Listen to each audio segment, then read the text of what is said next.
Magandang araw po, welcome po sa aking channel, Love9 TV. Patalasasan po, meron po ba kayong mga properties na napapabayaan or non-performing assets? Plan nyo ibenta, pero wala kayong oras sa pagbibenta nito. Kung ito'y pagkakatiwala niyo po sa amin, tawag lang po kayo sa aking numero. Usap po tayo, gawan ko po ng video for free.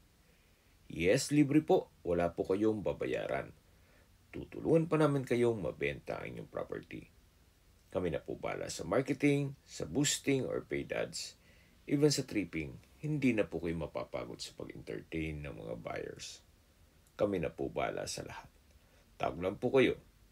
Nandito po tayo ngayon sa 13 Martires, Cavite, kung saan meron po tayong bagong video presentation. Isang private resort na may lot area na 451 square meters. Ito po'y titulado, buhay po ang may-ari, kaya wala po kayong magiging problema sa documentation o sa transfer ng title. Meron po itong structure na may floor area na 250 square meters, may 3 bedrooms with air condition, then meron pong extra room, may living room with split type aircon, meron pong 3 indoor na bathroom at 1 outdoor na bathroom. Meron din pong shower area na malapit dito sa swimming pool. Then 2 pong nipa hut, nakabakod na po buong property at meron pong water tank. Naka-tile flooring na rin po itong outdoor na flooring. Then dito po sa loob ay kakasya po ang 4 o 5 sasakyan. Meron din pong 2 puno ng mangga dito sa loob ng property. At hanggang dito po sa driveway ay naka-tile flooring. Meron pa pong malaking spasyo sa dulo na pwede nyo pang lagyan ng kubo o kaya'y extra na swimming pool. So, depende po yan sa magiging project nyo once na ma-acquire nyo ito. So, nandito na po tayo sa dulong parte ng property. Then dito po ay may balkonahe, meron pong billiard table, naka-tile flooring, naka-ceiling cove design. At mula po dito matatanaw natin ang main gate.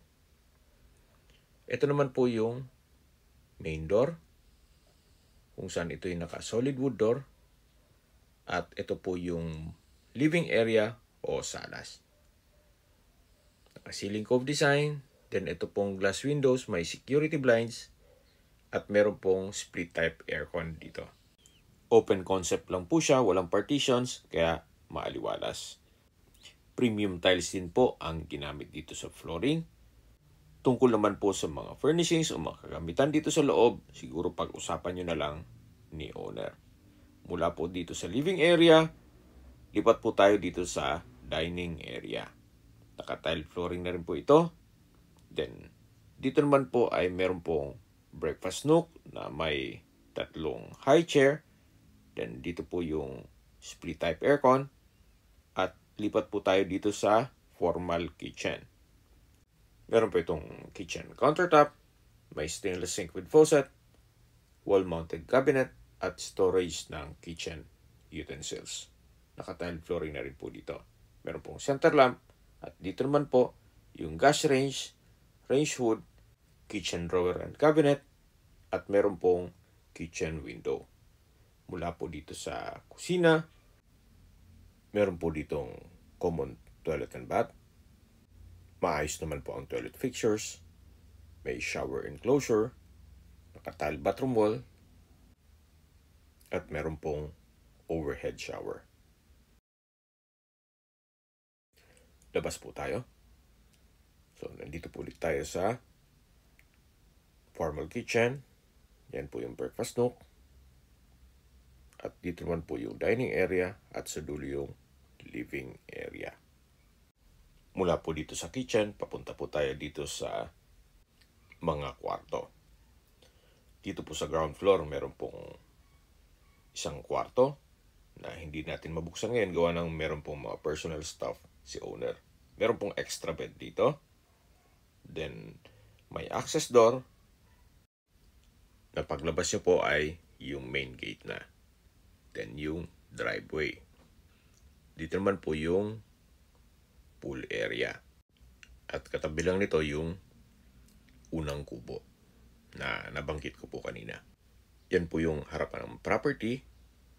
At ito naman po yung harapan ng mismong bahay. Meron po itong second floor kung saan nandyan po yung ibang kwarto. At may balkonahe na rin. Pasok po ulit tayo dito sa loob. At meron po itong mga extra rooms kung sakali man na marami kayong guest para ma-accommodate lahat. At dito naman po yung hagdan o stairs kung saan ito'y concrete staircase. Mamaya po akit tayo dyan. Check po muna natin yung pangalawang common toilet and bath. Yan po yung formal kitchen kung saan galing na po tayo dyan kanina. Nandun na rin po yung dining area at living area. Check po natin yung pangalawang common toilet and bath. Kung saan maayos din po ang toilet fixtures, naka-tile bathroom wall, at may hot and cold shower. Labas po ulit tayo. So yan po yung kwarto na nakasarado. Siguro upon tripping pwede natin mabusan yan. Then ito yung mga extra bed, yan yung access door, at ito naman po yung hagdan o stairs. Samahan niyo po ako, akyat po tayo. So sa pintura naman po dito sa staircase wall, maayos naman. At dito na po tayo sa second floor. Ito po yung hallway. Yan po yung mga rooms. Bago tayo pumasok dyan, check po muna natin itong balkonahe. Kung saan ito yung naka-glass door. At naka-tile flooring na rin po. Ito po ay covered. Then meron pong tubular railing. At mula po dito, matatanaw naman yung swimming pool. Yan po, tunghayan po. Napakaganda. Double purpose po. May rest house ka na, may resort ka pa. Kung sakali man na busy ka na sa trabaho, pwede ka nang magtanggap ng booking. Actually, nasa Airbnb po ito. Kaya, ngayon pa lang, kumikita na si owner dito. So, balik po ulit tayo dito sa loob. Yan po ulit yung hallway. Then, ito po yung first bedroom. May dalawang glass window. Then, window type aircon. May bed and bed frame. May isang pintura ng ceiling at wall. At naka-tile flooring na rin po ito. Sa labas po tayo. Ito naman po yung pangalawang kwarto. Meron pong glass window with Korean blinds, window type aircon. May double deck. Then naka-tile flooring, maayos ang pintura ng ceiling at wall. So ito pong property ay well maintained. Kaya wala po kayong papagwa dito. Ang kailangan na lang ay supervision. Kung sakaling pagpatuloy nyo ang private resort. So ito naman po yung common toilet and bath. Maayos din ang toilet fixtures, naka-tile bathroom wall, may hot and cold shower, at may bathroom window. Labas po tayo para check natin ibang parte nitong property. So yan po yung mga kwarto. At dito naman po yung hagdan. Bababa po tayo. At iikutan natin yung ibang parte nitong property. So yan po yung mga extra bed na kung sakaling maraming guest para ma-accommodate lahat. At dun po yung sliding glass door papunta sa formal kitchen. At ito po yung first bedroom na nakasarado kanina. So labas po tayo dito sa access door para check natin yung swimming pool. Diyan po tayo galing kanina sa taas.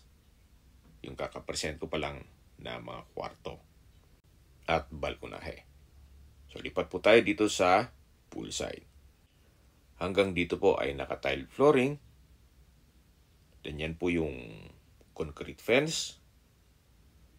Ito po yung swimming pool. May mga garden set dito sa dulo at dun sa kabilang side. Meron pong kubo.